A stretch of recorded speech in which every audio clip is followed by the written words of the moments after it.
Allah selalu memberikan pedoman yang selalu aktual, faktual, dan dibutuhkan di masanya sesuai dengan kebutuhan makhluknya pada saat itu. Karena eranya berganti, kebutuhan bisa berubah, nuansa tidak sama, maka diberikan pedoman yang sesuai dengan masanya. Pedoman hidup artinya pedoman yang dibawa dalam kehidupan. Ya, Anda mau zoom saja sekarang, tak tahu pedomannya, Anda nggak bisa zoom. Itu yang simpel. Sekarang Anda mau hidup yang lebih kompleks kita jalani, nggak bawa pedoman, ya mustahil kita jalani dengan tenang. Mustahil kita akan jalani dengan tenang. Ya, jadi ini pedoman kehidupan kita, artinya semua yang dialami dalam kehidupan itu ada di sini sih, Al-Quran. Dan dahsyatnya linnas, untuk semua manusia tanpa batas. Kita dari sejak mulai terlahir, ya, sampai kita wafat, sampai pasca wafat, itu semua diinfokan di sini. Ada semuanya. Dan silahkan bandingkan dengan kitab apapun yang ada di muka bumi sampai dengan saat ini. Tidak akan ada yang pernah seperti Al-Quran. Ya, saya berikan 3 saja yang sangat menarik ya. Pertama, seluruh hal yang akan kita alami sudah dirangkum dengan sempurna dalam Al-Quran dan nanti dijelaskan detailnya oleh Nabi Muhammad SAW. Nanti bagian terakhir saya kaji dan kita akan sama-sama nikmati bersama. Ya, saya beri contoh misal, mohon maaf, sejak masa dalam kandungan itu Al-Quran sudah menerangkan ya bagaimana proses yang terjadi dalam kandungan. Detail secara fisiknya, secara umum disampaikan di Quran, misalnya surah ke-22 di ayat yang ke-5. Bahkan pergerakan janinnya secara umum, ya dari mulai kandungan lemah ke berat sampai diisi apa doa yang harus dibacakan, apa yang harus dilakukan supaya nanti bayinya terlahir dalam keadaan baik, disebutkan di Quran surah ke-7 ayat 189. Bahkan diberikan bocoran antara hubungan kita membangun komitmen dengan Allah yang akan menuhankan Allah sejak saat ruh kemudian ditanamkan sampai kita terlahir sampai wafat. Quran surah ke-7 ayat 172. Ketika terlahir, apa yang pertama kali diberikan oleh seorang ibu? ASI pun diberikan dengan tegas langsung. Ya, di Quran surah kedua ayat 233. Wal walidatu yurdina auladahunna haulaini kamilaini. Ya, bapaknya dikasih. Nih, ini tugas pokok bapak yang baru punya anak. Ini yang harus dikerjakan, ini ibu yang harus dilakukan. Ya, kemudian bergerak dari situ, diberikan pendidikan dini supaya membangun kedekatan dengan Allah, baik terhadap kedua orang tua, punya akhlak yang mulia. Quran surah ke-31 dari ayat 13 sampai dengan ayat 19-nya. Dari situ dia mulai belajar bagaimana cara belajar yang baik, bagaimana memahami, bagaimana bisa kembali mengajarkan itu kepada masyarakatnya. Quran surah ke-9 ayat ke-122.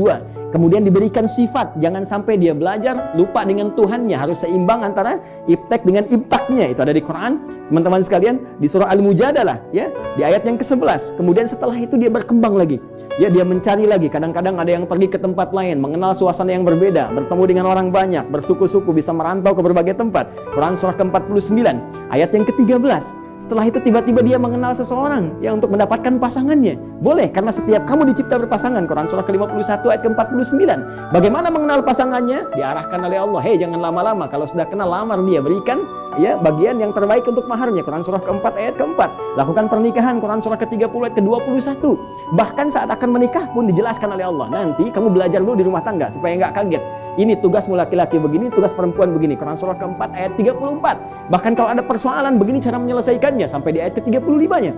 Kemudian diberikan tugas, ayah, kamu akan mulai mencari nafkah. Begini cara mencari nafkah yang standar. Quran surah kedua ayat 168. Kalau kamu ingin cepat, baru bergerak sedikit, rezekimu diberikan keberkahan. Quran surah kedua ayat 172.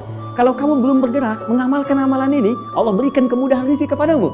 Quran surah ke-7 ayat ke-96.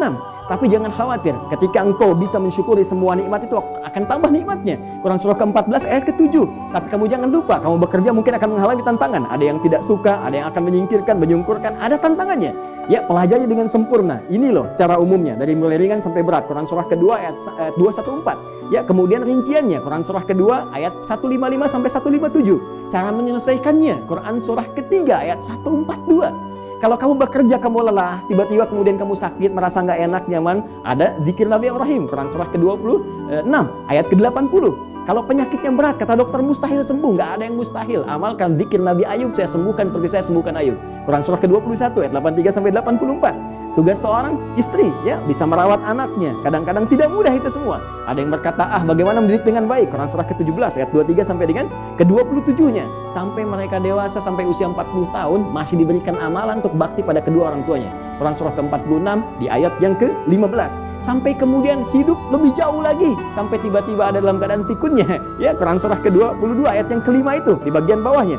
Sampai kemudian setelah itu dijelaskan oleh Allah, kalau kamu akan nanti wafat, pasti kamu wafat. Siapkan cara wafatmu supaya indah. Kamu hidup untuk tenang, wafat pun harus tenang.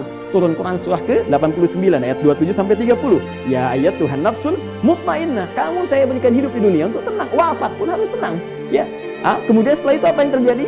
Anda akan mengalami situasi di alam kubur, dijelaskan lagi. Ya, bahkan jelas. Afala ya'lamu idza bu'thirana fil qubur. Setelah itu disampaikan situasi di dalamnya. Bisa kamu siapkan sejak di dunia.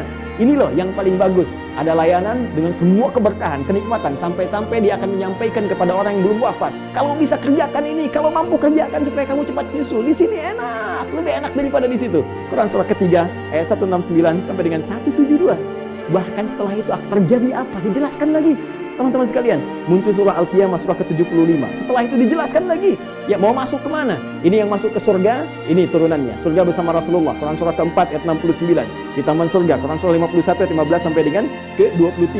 Surga yang seluas langit dan bumi. Quran surah ke-3 133 sampai dengan 134. Surga yang kelas biasa tapi nikmat. Quran surah ke-2 ayat ke-25. Supaya kita membawa persiapan untuk mendapatkan itu semua.